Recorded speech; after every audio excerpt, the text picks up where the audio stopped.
Welcome to Rewrite Rising, podcast where you can rewrite your health journey and rise above your past.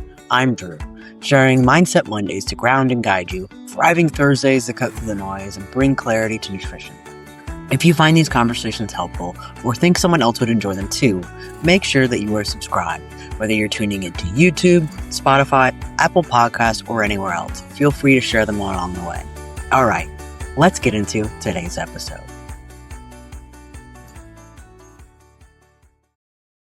I'm Drew, and today on Thriving Thursday, we're going to talk about something that most of us do every single day. Talking about snacking. Now, snacking is one of those nutrition topics that kind of gets messy really fast. Some people swear by 6 small meals, while others say you should stick to 3 meals a day and cut out snacks completely. Now, the truth is, like most things with nutrition, it isn't black and white. It depends on when you snack, what you snack on, and how it interacts with your body's natural rhythm. So let's dig in. First is timing. So your body runs on a circadian rhythm. And it's like an internal 24-hour clock that influences everything from when you feel awake to how you digest food. One key part of that rhythm is how your body switches from those fuel sources. During the day, your body prioritizes carbohydrates, but overnight, when you're fasting, it naturally shifts into fat burning mode. Now, this process is called lipid oxidation. But here's the catch. If you eat late at night, you interrupt that process. So, a clinical trial published in obesity found that when participants had 700 calorie snacks late in the evening instead of at breakfast, they burned on average 15 times fewer grams of fat over that 24-hour cycle. It may not sound huge, but in one day or weeks, months, it adds up to a lot more fat storage and higher cholesterol, which is a great deal of weight gain and cardiovascular problems or things of that nature. Now, animal studies have actually backed this up too. So, research on mice show that eating high caloric foods during their rest phases, the equivalent of our nighttime, disrupts their metabolism and even their clock genes, which are the genes that regulate the circadian rhythm. Which, if you've listened to previously before in one of my other podcasts, I talk about how some of our food habits are actually genetically passed down to us. So that's kind of a little bit of a wild thought. So it suggests that mistimed eating may actually reprogram our metabolism in harmful ways. So beyond timing, let's talk about the what? Unhealthy snacks. Sorry, I'm just going to say it. The chips, soda, fast food, cookies, they're linked to a laundry list of issues. Studies show that they increase abdominal fat, insulin resistance, risk for metabolic syndrome. Now, there's a cluster of conditions that include high blood pressure, cholesterol, um, and high blood sugar levels, all precursors to type 2 diabetes and heart disease.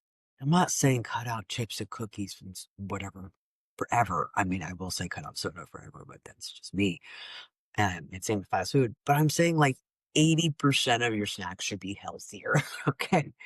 I don't want people to be miserable in life. So, one paper in the American Journal of Clinical Nutrition found that frequent consumption of energy dense, nutrient poor snacks worsen overall diet quality, leading to higher BMI and waist circumference, which means, fat size getting too big. It's not just physical health. Unhealthy snacking takes a toll on your mental health too. A study in public nutrition found that adults who regularly consume salt or sweet snacks and sugary drinks had a 15 to 60% higher risk of depression. And in children and teens, that risk actually skyrocketed to 60%. I want to make sure I said that right. Let's rewind. A study in public health nutrition found that adults who regularly consume salt and sweet snacks and sugary drinks had a 50% higher risk, 50 to 16% higher risk of depression, In children and teens, that skyrocketed over 60%. All right. I'm sorry. I had to say it again. It blew my mind when I read the statistics. I was completely shocked. And honestly, I was one of those teens. Another study showed a 34% increase in stress and a 24% increase in anxiety among adolescents who consumed more junk food. So these foods mess with the brain's reward system, and they can feel comforting in the moment, but they don't actually relieve stress. And 9 times out of 10, actually, the comfort you're feeling is not actually from eating the food. It's the thought of eating the food, like right before you eat it, which is, we'll get into that eventually. Matter of fact, though, it may worsen it. So fueling cycles of emotional eating that leads you less satisfied and more anxious. And let's be clear. I already said this. Snacking itself is not the villain. It's the quality and the timing that matter. Disrupting your food intake across 4 to 5 eating occasions. Sorry, I said that wrong. Distributing your food intake across 4 or 5 eating occasions, 3 meals plus 1 or 2 snacks can reduce digestive overload, improve satiety, and even help regulate blood sugar. I mean, research from the Journal of Nutrition shows that high protein snacks increase fullness, decrease appetite. They may improve body composition. So you can think of like, I don't know, making like a chocolate pudding out of avocado. When you use an avocado and use a chocolate powder with no sugar in it. It's actually really good. Maybe add some honey. Boom. Nice. Yummy. Another study found that tree nut consumption reduces the risk of metabolic syndrome, including, pan size, insulin sensitivity, lipid markers, without requiring any calorie restrictions. So you can still eat. I do know on a caveat that people who are allergic to nuts, that there are other healthy snacks out there. Like there's soy-enriched snacks that show benefits for even women with normal weight obesity, lowering body fat, increasing lean muscles. The frequent fruit intake has also been linked to better psychology, well-being, and fewer symptoms of depression and anxiety. So when done right, snacks can actually work in your favor. So what's the difference between a good and a bad snack? All right, we kind of touched on this a little bit, but let's go really into it. All right, bad snacks, obvious culprits: energy dense, nutrient poor, high in sugar, high in salt, trans fats, chips, candy, ice cream, fried foods, sugary drinks. They do not serve your body or your mind. In fact, they are just making you addicted to food. We'll get on that later. Now, good snacks, on the other hand, are whole food based, rich in protein, fiber, healthy snacks. So we're thinking nuts, fruits, natural yogurts if you'd like yogurt, whole grains, even multi-malay low glycemic snacks.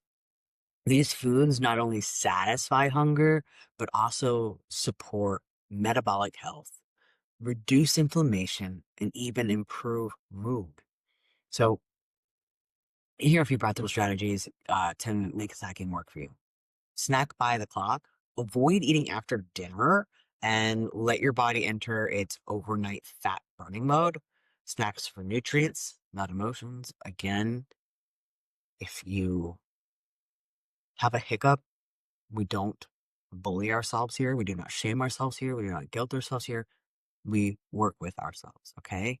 So choose protein, fiber, and healthy snacks instead of reaching for chips in your stress, or better yet, stop buying chips, don't have them in the house. That's sometimes what people need to do. Portion with intention. A handful of nuts is a snack, and half a bag of chips is a meal and not a good one. Plan ahead. If you don't have healthy snacks nearby, you will grab whatever is easy. So like I said, stock up. Fruits, nuts, simple whole food options. Do not buy the things that aren't good for you. Also, respect your rhythm. Pair your eating schedule with your circadian rhythm. Fuel in the morning, midday, and taper in the evening. It's literally the most cliche. King, Prince, Pauper. It's how we eat. So, bottom line, snacking isn't good or bad in itself, but unhealthy late night snacking can undermine your physical and mental health and all of the good food that you've been eating before if you are working hard towards it. Smart, well-timed snacks, on the other hand, can improve composition, support metabolism, and even boost your mood. Cool. A snack to be happier. I mean, who wouldn't want that?